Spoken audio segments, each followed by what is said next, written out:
We guide you through how to find a user ID on Discord Mobile so you can copy it quickly for server management or support purposes.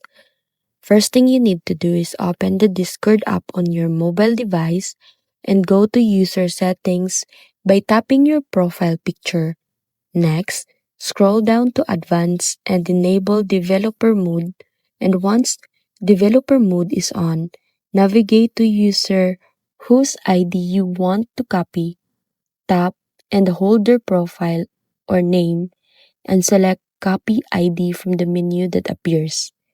The user ID is now saved to your clipboard and you can paste it wherever needed, such as server logs, boot commands, or support requests.